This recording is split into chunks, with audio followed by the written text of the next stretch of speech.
மேற்கு மீடியாக்கள் உக்ரைன்ல நடக்கக்கூடிய தாக்குதல், அதுவும் குறிப்பா பிரத்யேகமா மிசைல் தாக்குதல் பத்தின விஷயங்களை சொல்றத அவாய்ட் பண்ண ஆரம்பிச்சிட்டாங்க, தவிர்க்க ஆரம்பிச்சிட்டாங்க. ஏன்? மிசைல் டிஃபென்ஸ் ஷார்டேஜ் இருக்கு. ரஷ்யாவும் மிசைலை ஏவத்தான் போறாங்க, அதுவும் உலகத்தான் போகுது. ஒண்ணு கூட பண்ணல அப்படிங்கிறது போல சொல்றது ஆரம்பிச்சாச்சு. இதுக்கப்புறம் எதுக்காக அதை நம்ம பத்தி பேசிட்டு, தாக்குதல் நடக்குது அப்படிங்கறத மட்டும் சொன்னா போதாதா? ரஷ்யாவோட சக்சஸ் எல்லாம் நம்ம ஏன் பேசணும் அப்படிங்கிற முடிவு எடுத்துட்டாங்களா அப்படிங்கிற கேள்விகள் இருக்கு. இது எப்படி ரஷ்யாவோட சக்சஸ் ஆகும்? இவங்களோட மிசைல் டிஃபென்ஸ் தீர்ந்துச்சுன்றதுனால அது ரஷ்யாவுக்கு சக்சஸ் ஆயிருமா அப்படிங்கிற ஒரு கேள்விகள் ஒரு சைடு இருந்தாலும், அந்த அளவுக்கு வச்சுட்டாங்கல்ல அப்படிங்கிற ஒரு அனலிஸ்ட் தரப்பு வந்து முட்டு கொடுத்தாலும், மெயினான விஷயம் ரஷ்யாவோட மிசைல் தாக்குதல் உக்ரைன்ல அதிகரிச்சுக்கிட்டு இருக்கு. அதை இப்போ சொல்றதுக்கு அவாய்டு பண்றாங்க. ஏன்னா அது மேற்கு நாடுகளோட நம்பகத்தன்மை அது வந்து பண்ண சீர்குலைக்குது அப்படிங்கிற ஒரு எண்ணங்களா அப்படின்ற கேள்விகள். ஆனா ட்ரோன்கள் வழக்கம் போலதான் 120 ட்ரோன்கள், அதுல 98 தடுத்து நிறுத்தி இருக்கோம், சுட்டு வீழ்த்தி இருக்கோம். மத்ததெல்லாம் அங்கேயும் இங்கேயும் போய் விழுந்திருக்கு, சிலது டேமேஜ் ஆயிருக்கு அப்படிங்கிற சொல்லிக்கிறாங்க. ஆனா மிசைலை பத்தி பேச மாட்டோம் அப்படிங்கிற தெளிவா இருக்காங்க. ஏன்னா ஒண்ணு கூட ஃபயர் பண்ண முடியல அப்படிங்கிற ரிப்போர்ட் வந்ததோட முடிஞ்சிச்சு, அவ்வளவுதான். 8 இன்கமிங் ப்ரொஜெக்டைல்ஸ் அப்படிங்கறத சொன்னாங்க. அந்த 28 இன்கமிங் ப்ரொஜெக்டைல்ஸ், அந்த மிசைல்கள் 28 மிசைல்களை என்ன ஆச்சு அப்படிங்கறது சொல்லல. என்னமோ ஆயிருக்கு உக்ரைன்ல அப்படிங்கிற புரிஞ்சுக்கலாம். இதுல ட்ரோன்களை சுட்டு வீழ்த்துறாங்க அப்படிங்கிறது ஓகே தான். Air defence system, layer defence system வச்சிருக்காங்க. சுட்டு வீழ்த்தக்கூடிய அந்த மிஷின் கன் மாதிரி இருக்கக்கூடிய அமைப்பு, ஆன்டி ஏர்கிராஃப்ட் கன்னர்ஸ், ஸோ அதை யூஸ் பண்ணி அடிக்கிறாங்க. இதுலயே வந்து பார்த்தீங்கன்னா மேண்ட் அன்மேண்ட் அப்படிங்கிறது போல அதிநவீனமயமாக்கப்பட்டதெல்லாம் வருது.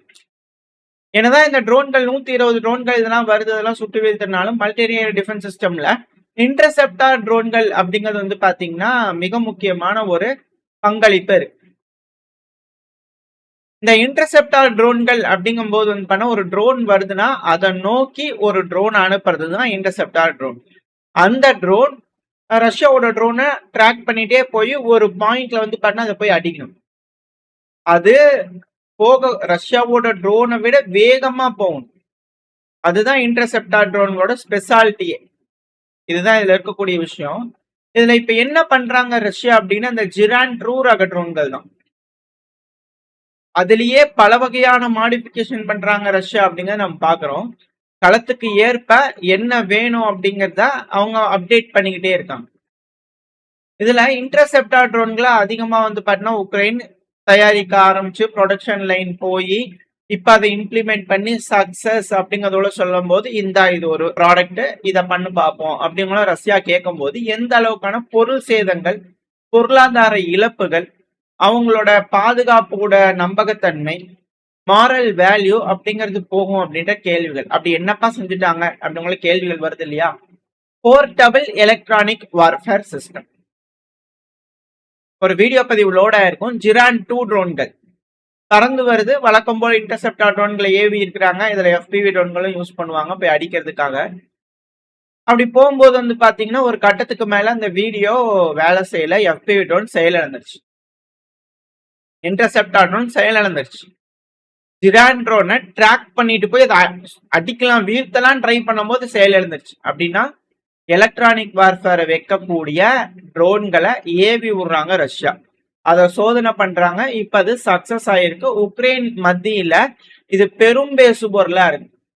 ஏன்னா ஒரு 10-15 ட்ரோன்கள், ஸ்வாம் ஆஃப் ட்ரோன்கள்ன்றாங்க இல்லையா, அதுல 2 ட்ரோன்ல மட்டும் இது போல ஜாமிங் சிஸ்டம் வச்சு ட்ரோன்களை ஏவிட்டாங்க. இதுல வெடிமருந்துகள் அதெல்லாம் இருக்காது.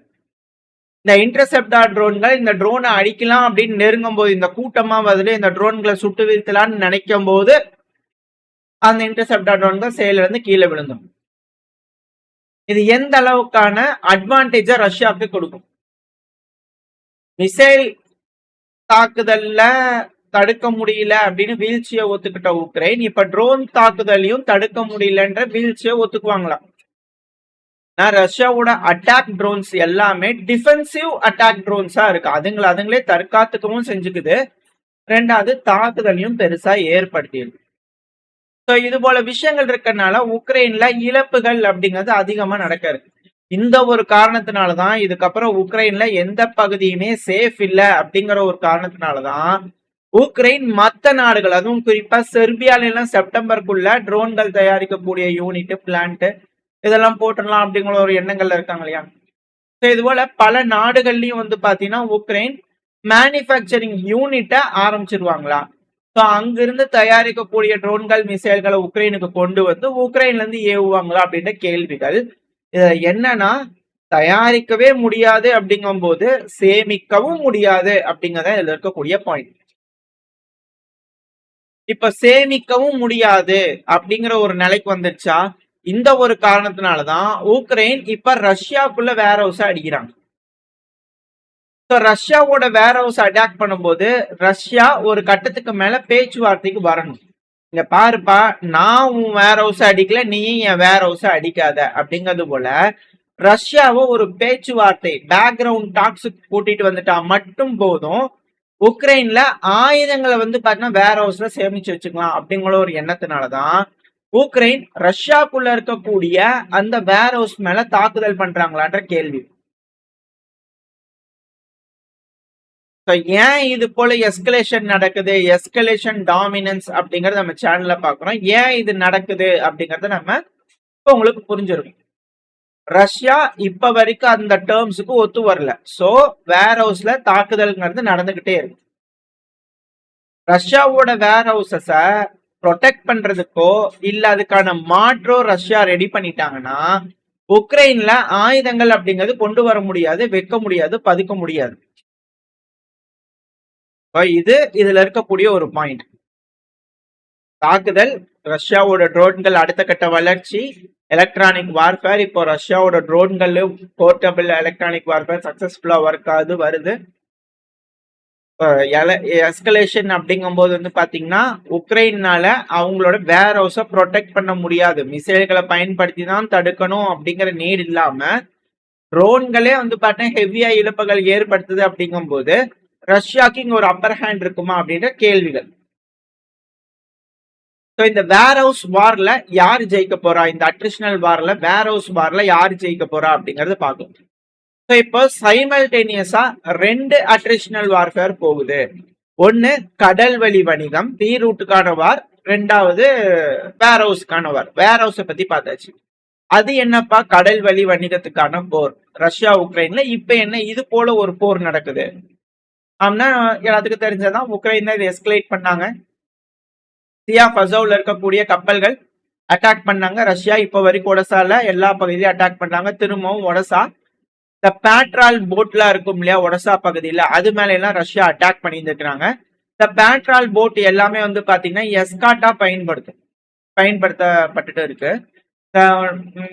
டேங்குகள், கார்கோ ஷிப்லாம் வருது இல்லையா, ஸோ அது எல்லாத்தையும் உக்ரைனோட போர்ட்டுக்குள்ள ப்ராப்பரா பத்திரமா கூட்டிட்டு போறதுக்கும் கூட்டிட்டு வரதுக்கும் ட்ரோன்கள் கிட்ட இருந்து வந்து பார்த்தா ப்ரொடெக்ஷன் கொடுக்கறதுக்காக அந்த பேட்ரால் போட்டுகள்லயும் வந்து பார்த்தா அட்டாக். இந்த பேட்ரால் போட்டுகள் கொடுக்கறது நம்ம இதுக்கு முன்னாடி பார்த்துருப்போம். யூகே ட்ரைனிங் கொடுத்து பேட்ரால் போட்டுகளை கொடுத்தாங்க, ஸ்வீடன் கொடுத்தாங்க, ரொமேனியா கொடுத்தாங்க. இது போல விஷயங்களா நம்ம இங்க பார்த்துருப்போம்.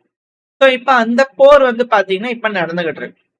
உக்ரைனும் ரஷ்யாவோட கப்பல்கள் அடிக்கிறாங்க, ரஷ்யாவும் உக்ரைனோட கப்பல்களை அடிக்கிறாங்க. வர்த்தகம் அப்படிங்கிறது கருங்கடல ஸ்தம்பிச்சு போய் நிக்குது. இப்ப ரஷ்யா கருங்கடல்ல எப்படியாவது வணிகம் பண்ணணும் அப்படின்னா, சேஃப்டியா இருக்கணும் அப்படின்னா, ரஷ்யாவோட போர்ட்டுக்குள்ள போயிட்டு வரணும்னா அதுக்கான பாதுகாப்பு புரிந்துணர்வு ஒப்பந்தம் அப்படிங்கிறது போடணும். அப்பதான் திரும்பவும் இந்த கடலுக்கான அந்த தாக்குதல் அப்படிங்கிறது நிற்கும், கருங்கடலுக்கான தாக்குதல்ங்கிறது நிற்கும். ரஷ்யாவோட கருங்கடல் போர்ட்டு, உக்ரைனோட கருங்கடலோட போர்ட் நிற்கும். இதுலயும் யாரு ஜெயிக்க போறா அப்படிங்கிறது வரக்கூடிய நாட்கள்ல தகவல் வச்சுதான் பார்க்க முடியும். ஏன்னா இப்போ துருக்கி வந்து பாத்தீங்கன்னா ப்ரொபோஸ் பண்ணியிருக்காங்க. இதோட தேவை எந்த மாதிரி, இதுக்கு பின்னாடி காய் நகர்வுகள் நடக்குதுன்றதை புரிஞ்சுக்கிறதுக்கு இந்த செய்தியை பாத்தீங்கன்னா உங்களுக்கு புரியும். துருக்கி வந்து ஒரு ஐடியாவை ப்ரொபோஸ் பண்ணிக்கிறாங்க. என்னன்னா, ரெண்டு தரப்புலையும் பத்திரமா போக்குவரத்துங்கிறது இருக்கணுங்க. உலக நாடுகள் வர்த்தகம் பண்ணிக்கிட்டு இருக்கிறாங்க. உணவு பற்றாக்குறை ஆயிப்போயிரும். உக்ரைனோடதெல்லாம் அடிச்சு ரஷ்யா உங்களதில் அடிச்சா பல நாடுகளும் உங்களோட வர்த்தகம், எண்ணெய் வர்த்தகத்தை நோக்கி இருக்காங்க. இப்ப இது ப்ரொடெக்டடா இருக்கணும் அப்படின்னா சேஃபான காரிடோரை உருவாக்கிடலாம். கருங்கடல்ல ரஷ்யாவுக்கான ஒரு பாதுகாக்கப்பட்ட பாதை, உக்ரைனுக்கான ஒரு பாதுகாக்கப்பட்ட பாதைன்றத உருவாக்கலாங்க. மாறி மாறி அடிச்சுக்கிறீங்க அப்படிங்கிறது புரியுதுங்க. அந்த பாதுகாக்கப்பட்ட பாதை, பாதுகாக்கப்பட்ட போர்ட் அப்படிங்கிறது போல வரையறுக்கப்பட்டு அது மேல இருதரப்புலையும் தாக்க கூடாதுன்றத புரிந்துணர்வு ஒப்பந்தங்கள் போட்டுக்கலாம். இதுல உக்ரைனோட போர்ட்டும் வருங்க, ரஷ்யாவோட போர்ட்டும் வருங்க. உங்களுக்கு போக்குவரத்து பாதை, உங்களுக்கு போக்குவரத்து பாதைன்னு அவங்க துருக்கி அலோவ் பண்ணக்கூடிய இது. ஏன்னா இப்ப கருங்கடல்ல வர்த்தகத்தை ஸ்டாப் பண்றோம் அப்படிங்கிற முடிவுகள் துருக்கி எடுக்கிறாங்க. இப்ப ரஷ்யாவோட போக்குவரத்து வேணும்னா ரஷ்யா இதுக்கு அக்செப்ட் பண்ணாங்கன்னா ஒரு வழி உருவாகும், உக்ரைன் அக்செப்ட் பண்ணாங்கன்னா ஒரு வழி உருவாகும். அந்த வழியில நடக்கக்கூடிய வர்த்தகம் தாக்கப்படாது, முற்றிலும் சேஃபாக இருக்கும். இப்ப அது போல இருக்காங்க. அடுத்தது வேர் ஹவுஸ் வார் அட்ரிஷனல் போயிட்டு இருக்கு. சோ போக்குவரத்து அது தாக்கப்படல, சேஃப் ஆயிடுச்சுன்னா கப்பல்கள் மூலயமா ஆயுதங்கள் உக்ரைனுக்கு போகுதுன்னா அது அங்க இருக்கக்கூடிய வேர் ஹவுஸ்ல சக்சஸ்ஃபுல்லா வச்சுக்கலாம். ஸோ வேர் ஹவுஸை ப்ரொடெக்ட் பண்ணலாம், போக்குவரத்தை லெஜிஸ்டிக்கா ப்ரொடெக்ட் பண்ணலாம். அதே போல ரஷ்யாவுக்கும் போக்குவரத்தை ப்ரொடெக்ட் பண்ணலாம், ரஷ்யாவோட வேர் ஹவுஸையும் ப்ரொடெக்ட் பண்ணலாம். ஸோ இது போல ஒரு பேச்சுவார்த்தைகள் நடக்குதா அப்படின்ற கேள்வி. ஸோ போர் அப்படிங்கிறது நடக்குதான் போகுது. அதுல எந்த அளவுக்கான இழப்புகள், இருதரப்புலையும் எந்த அளவுக்கு இழப்புகள் ஏற்படுது, இது யார் யாரு எதை விட்டு கொடுக்க போறாங்க அப்படிங்கறத இது இருக்கக்கூடிய பாயிண்ட். இப்ப என்னன்னா ரஷ்யா இதுக்கு ஒத்துக்கிட்டாங்கன்னா துருக்கி அப்படிங்கிறது ஒரு நேட்டோ நாடு. இப்போ கருங்கடல் அப்படிங்கிறது நேட்டோவோட வளையத்துக்குள்ள வந்துருச்சு. இப்போ துருக்கி அக்செப்ட் பண்ணக்கூடிய பாதையில வந்தா மட்டும்தான், எந்தெந்த போர்ட்ல இருந்து பண்ணா மட்டும்தான் நாங்க அலோவ் பண்ணுவோம்னு சொல்றாங்க இல்லையா, அதுக்கு மட்டும்தான் இன்சூரன்ஸ் கிடைக்கும். அது மட்டும்தான் போக்குவரத்துக்கு துருக்கியை கிராஸ் பண்ணி போறதுக்கு, அந்த போஸ்பரஸ் ஸ்ட்ரைட் போறதுக்கு அலோவ் ஆகும். அப்ப ரஷ்யாவோட போர்ட்டையும் சரி, ரஷ்யாவோட வர்த்தகத்தையும் சரி துருக்கி நாட்டோ துருக்கி வழியா கட்டுப்படுத்த நினைக்கிறாங்களா அப்படிங்கிற கேள்விகள் இதுக்கு பின்னாடி இருக்கு. சோ எந்த மாதிரி வர்த்தகத்தை கட்டுப்படுத்துறாங்க பாருங்க. இப்ப இத ஓவர் கம் பண்ணும்னா ரஷ்யாவுக்கு இருக்கக்கூடிய ஒரு வழி என்ன, காஸ்பியன் சி. அந்த காஸ்பியன்லயும் அட்டாக் பண்ணும் அப்படிங்கறதோட உக்ரைன். ஈரானோட கப்பல் மேலயும் அடிக்கிறோம் அப்படிங்கறதோட உக்ரைன். உங்களுக்கு இந்த இடத்துல ஏன் இது மாதிரி விஷயங்கள் நடக்குது அப்படிங்கிறது புரிஞ்சிருக்கும்னு நினைக்கிறேன். இடத்துல ஏதோ ஒரு நாடுகள் உதவாம உக்ரைனால தாக்குதல் பண்ண முடியாது, அது வேற கதை. பட் ஆனா அந்த இடத்துல முற்றிலும் தவிர்க்கப்பட்டாலும், தடுக்கப்பட்டாலும், வர்த்தகம் அப்படிங்கிறது தடுக்கப்பட்டாலும், கருங்கடல் பால்டிக் சி தடுக்கப்பட்டாலும், ரஷ்யானால காஸ்பியன் சீயை பயன்படுத்தி ஈரான் வழியா வர்த்தகம் ஸ்ட்ரைட் ஆஃப் ஹார்மோஸ் வழியா பண்ண முடியும். யாராலையும் ஒண்ணும் பண்ண முடியாது. இதனாலதான் ஸ்ட்ரைட் ஆஃப் ஹார்மோஸ்க்கான போர் நடந்திருக்கு. ஸ்ட்ரைட் ஆஃப் ஹார்மோஸ்ல ஈரான் ஜெயிச்சிருக்காங்க. இப்ப ஸ்ட்ரைட் ஆஃப் ஹார்மோஸ்ல ஈரான் வச்சதுதான் சட்டம் அப்படின்னா ரஷ்யாவோட போக்குவரத்தை முடக்க முடியுமா? அந்த வழி அப்படிங்கிறது வந்து பாத்தீங்கன்னா இந்தியால இருந்து ரஷ்யா வரை செல்லும் ஈரான் வழியாக ஒரு பாதை, நார்த் சவுத் டிரான்ஸ்போர்ட் காரிடார். இன்னொன்னு ரஷ்யாவில இருந்து விளாடிவாஸ்டாக்ல இருந்து சென்னை வரை வரும் ஒரு வர்த்தக பாதை, அது ஒரு சைடு. அதுக்கு இன்னும் ஒரு கதை இருக்குது, அது வேற கதை, அது நம்ம தனியா பார்ப்போம்.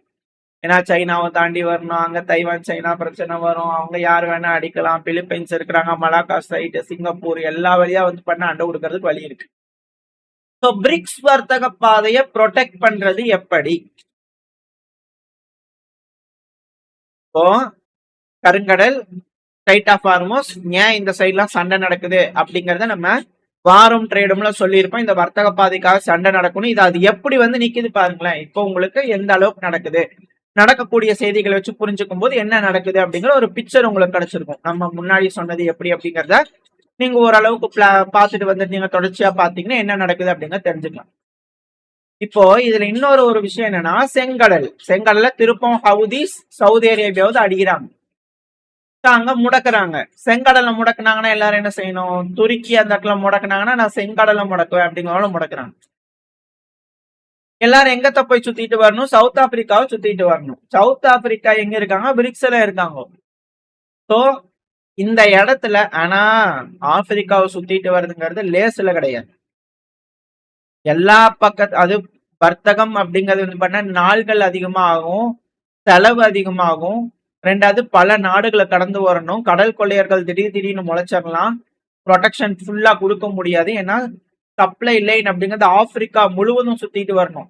ஒரு நாட்டோட கடலோரம் அப்படிங்கிறது ஒண்ணு இருக்கு. அந்த எக்கனாமிக் ஜோன் பக்கத்துல வரலன்னா கூட பக்கத்துலதான் அந்த கப்பல்கள் வந்து பாத்தீங்கன்னா வந்துட்டு இருக்கும். நாட்டுக்கும் நம்ம டிராவல் பண்றதுக்கு சம்பந்தமே இல்லை அப்படிங்கிறது போலாம் வணிக கப்பல்கள் வராது. சேஃப்டி இருக்காது. ஏதாவது ஒரு பிரச்சனைனா நாளைக்கு அக்கம் பக்கத்துல இருக்கிற நாடு ஓடி போய் செய்ய முடியாது. அது பெரும் சிக்கலா இருக்கும். அதுக்குன்னு வரையறுக்கப்பட்ட பாதை இருக்கு. அந்த வழியா தான் செய்வாங்க. அதனாலதான் டியோ கார்சியா இது போல பகுதிகள்லாம் இருக்கு. நம்ம இந்தியாவுக்கு கீழே இந்தியன் ஓஷன்ல ஆப்பிரிக்கால இருந்து போறாங்க. கடல் வழி வணிகம் பாத்தீங்கன்னா போறாங்க அப்படின்னா அது நியர்பைல போய் தான் ஆகணும். ஏன்னா அந்த இடத்துல ஏதோ ஒரு கப்பல் பிரச்சனைனா நியர்பைல அங்க இருந்து சப்போர்ட் கொடுக்கலாம். அப்போ வணிகத்தை கட்டுப்படுத்துறது அவங்களா மாறுவாங்க. இப்போ என்டையர் ஆப்பிரிக்காவும் சுத்திட்டு வராங்கன்னா அந்த அளவுக்கான கடற்படை அப்படிங்கிறது இந்த உலகத்துல எந்த நாடுகிட்டயுமே இல்லை. முழுசும் சேஃப்டி கொடுக்கறதுக்கு சப்போர்ட் கொடுக்கறது. அதனாலதான் இப்ப இந்த மிடில் ஈஸ்ட்ல பிரச்சனைகள் ஆரம்பிச்சது. ஏதோ ஒரு நாடு இந்த இடத்துல ஜெயிக்கணும். எல்லாமே வந்து மெக்சிகன் ஸ்டாண்ட் ஆஃப் அப்படிங்கிற ஸ்டைல் எல்லாமே வந்து பாத்தீங்கன்னா அண்டை கொடுத்துருந்தா ஒரு கட்டத்துக்கு மேல வந்து பாத்தீங்கன்னா மாற்றம் அப்படிங்கிறது வர ஆரம்பிக்கும். அது வேற ஏதாவது ஒரு வழியில ஒரு பரிமாண வளர்ச்சி இந்த வர்த்தக பாதை அப்படிங்கிறது வந்துச்சுன்னா, ஏன்னா வேற ஒரு செய்தி, சீனாவிலிருந்து ரஷ்யா வழியாக பிரிட்டனுக்கு செல்லும் ஒரு பாதை ஒண்ணு இருக்கு. அது இப்போ வரைஞ்சு போயிருக்கும், உங்களுக்கு தெரியும். அது ஒரு பாதை ஐஸ் சில்க் ரோடு அப்படிங்கறதோட சொல்றாங்க புதுசா. இப்ப வந்து பாத்தீங்கன்னா கொஞ்சம் பிரச்சனைகள், ஹீட்டு, குளோபல் ஹீட்டுனால கொஞ்சம் உறைஞ்சிருக்க உரை பணியெல்லாம் வந்து பாத்தீங்கன்னா கொஞ்சம் தளர்ந்திருக்கனால அந்த சைடு கொஞ்சம் ஈஸியா இருக்கு. அதுல majority of the part Russia கட்டுப்படுத்துறாங்க. அது ஒரு வர்த்தக பாதை. நீங்களே இங்க அடிச்சுக்கோங்க, நாங்க அந்த வழியா போய் ரஷ்யாவை சுத்திட்டு போய் நாங்க வர்த்தகம் பண்ணிக்கிறோம். சீனா ஒரு ஐஸ் சில்க் ரோட்டை சக்சஸ் பண்ணிக்கிறாங்க அப்படிங்கிற செய்திகள். இது எல்லாம் வந்து பண்ண கப்பல் வழியா தான் வணிகம் நடக்கலாம், பண்ணிதான் ஆகணும். ஏன்னா கப்பல்ல தான் அதிகமான பொருட்கள், ஆயுதங்கள் எல்லாமே அதிகமா வந்து பாத்தீங்கன்னா வர்த்தகம் அப்படிங்கிறது கப்பல் இருந்தா மட்டும்தான் செய்ய முடியும். சும்மா லேண்ட் ரூட்ல எல்லாம் செய்ய முடியுமான்னு கேட்டா அது சிக்கல், அது பண்ண முடியாது. இன்ஃப்ராஸ்ட்ரக்சர் அந்த அளவுக்கு இல்ல. சோ இந்த வணிகம், கடல் வழி வணிகத்தை கட்டுப்படுத்துறதுக்கான யுத்தம் அப்படிங்கறது ஆரம்பிச்சிருக்கு. இது கோல்டா தான் நடந்துகிட்டு இருக்கு இப்ப வரைக்குமே. ஏன்னா இது மேலோட்டமா வெளியே வந்து நின்று பார்க்கும்போது என்ன நடக்குது அப்படிங்கிறது உங்களுக்கு புரியறதுக்காக உங்களுக்கு சொல்ல வரேன். கருங்கடல்ல ஒரு பிரச்சனை, செங்கடல்ல பிரச்சனை, ஸ்ட்ரைட் ஆஃப் ஹார்மோஸ்ல பிரச்சனை, எல்லாமே முட்டுக்கட்டையா இருக்கு. ஒரு முடிவு வர மாட்டீங்க, ஒரு பார்ட்டி ஜெயிக்க மாட்டேறாங்க. சோ இது போல ஒரு சூழ்நிலை இருக்குன்னா June, July, August, September, October அப்படிங்கும் போது இது பீக்ல இருக்கும். ஏன்னா பல நாடுகளோட குளோபல் ரிசர்வ் அப்படிங்கள வச்சிருப்பாங்க. ஆயில், கேஸ், போக்குவரத்து, இது எல்லாத்துக்கும் வந்து பாத்தீங்கன்னா அவங்க நாடுல சேமிப்பு கிடங்குல வச்சிருப்பாங்க. அதெல்லாம் கம்மியாக ஒரு கட்டத்துக்கு மேல ராணுவம் களமிறங்கி அந்த இடத்துல பொருட்களை மீட்டெடுத்துட்டு வருவாங்க, சேஃப்டி பண்ணுவாங்கன்னு அவங்க அடிச்சுக்க ஆரம்பிச்சாங்கன்னா மிக பெரும் அளவுல இந்த யுத்தம் மாறும் அப்படிங்கறதோட பல அனலிஸ்ட்களோட கருத்துக்களா இருக்கு. அது போல ஒரு இக்கட்டான சூழ்நிலைக்கு போகாம அமைதியா உலக தலைவர்கள் பேசி இந்த பிரச்சனையை முடிச்சுக்கிட்டாங்கன்னா பரவாயில்ல. இல்லைன்னா பெரும் போரா இருக்கும் அப்படிங்கறத மாற்று கருத்துல. ஓரளவுக்கான தகவல் இந்த பதிவுல நம்ம பார்த்திருப்போம். இந்த பதிவு உங்களுக்கு பயனுள்ளதா இருந்துச்சுன்னா லைக் பண்ணிட்டு உங்க ஃப்ரெண்ட்ஸ் அண்ட் ஃபேமிலியோட ஷேர் பண்ணிக்கோங்க. அது கூட மறக்காம நம்ம சேனலை சப்ஸ்கிரைப் பண்ணலாம், மறக்காம சப்ஸ்கிரைப் பண்ணிட்டு உங்களோட கருத்துக்களை கமெண்ட் செக்ஷன்ல சொல்லுங்க. இந்த பதிவு நல்லா இருக்கும்னு நம்பிக்கையில் அடுத்த பதிவு உங்களை சந்திக்கிறார். Stay safe, by.